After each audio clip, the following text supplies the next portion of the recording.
In the wake of narcissistic abuse, two psychological mechanisms rise to the surface: repression and anticathexis.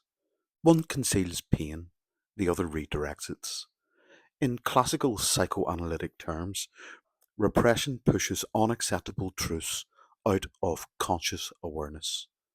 Anticathexis, by contrast, reroutes libidinal and anti-libidinal energy to avoid psychic conflict altogether. But within the symbolic structure of merged psychic inversion theory, these mechanisms are not merely isolated defenses.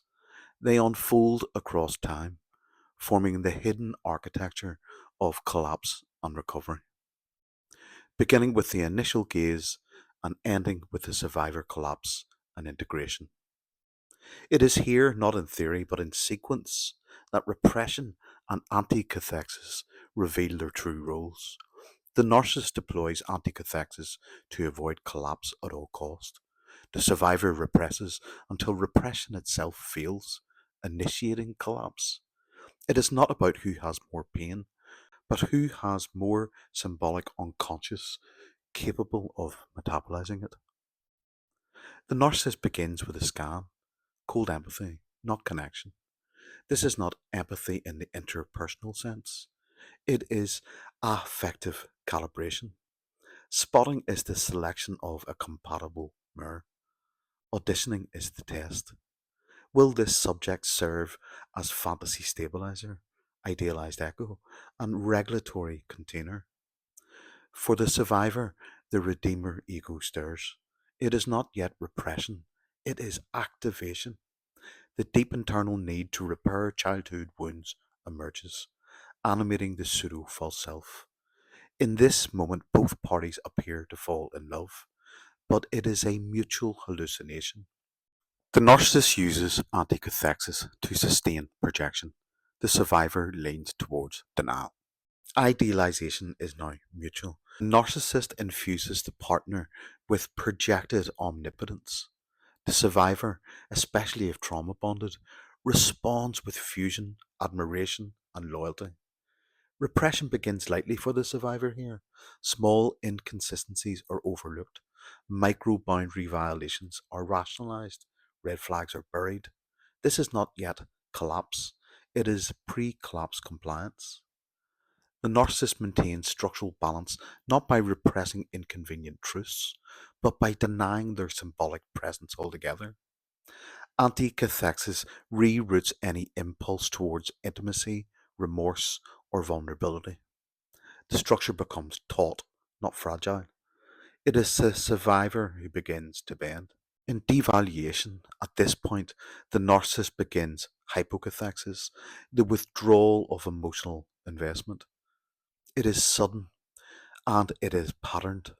As Vagnon outlines, this may appear in five forms: contempt, control, triangulation, passive aggression, or intermittent reward. Each pattern is a mode of psychic extraction. For the survivor, repression intensifies. Self doubt replaces clarity. The pseudo false self becomes stabilizer and gatekeeper. Every humiliating moment is buried. Each act of abandonment is overwritten. The survivor does not deny the truth. They suppress its symbolic weight to maintain the fantasy. Anticathexis begins to appear in the survivor too, but it is reactive, not structural. Empit marks this as the moment where the survivor begins to invert, a mirroring of the narcissist's affect management without narcissistic motivation.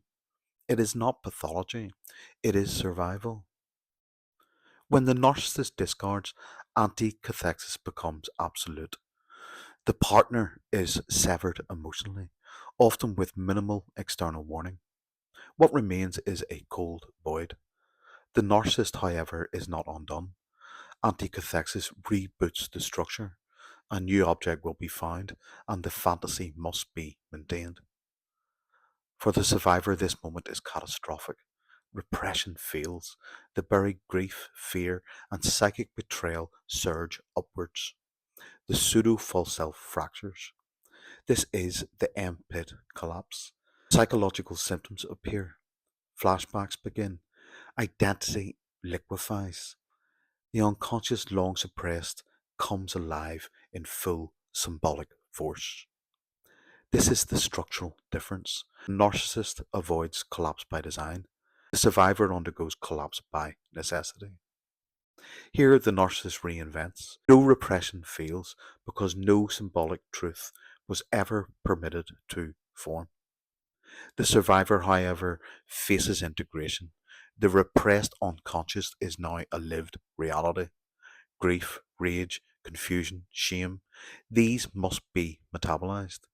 The symbolic system reboots. The truth self begins to emerge. This is the only path to wholeness. M. Pitt describes this as symbolic reattunement, the first breath outside the mirrored loop. Two structures, two outcomes. In M. Pitt, repression and anticathexis are not traits, they are symbolic signatures. Repression signifies a symbolic world. Anticathexis signifies energetic bypass.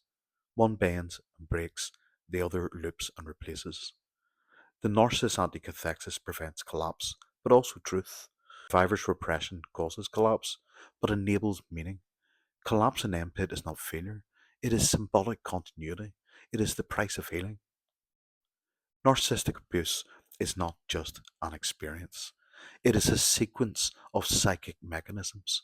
The narcissist lives by anticathexis, redirection, simulation, and reinvention.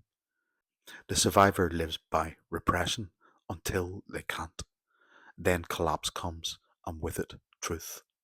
Only one structure mourns, only one transforms. Empit names this difference not to judge, but to map the terrain. If you are collapsing, you are not broken. You are symbolically alive. Peace out.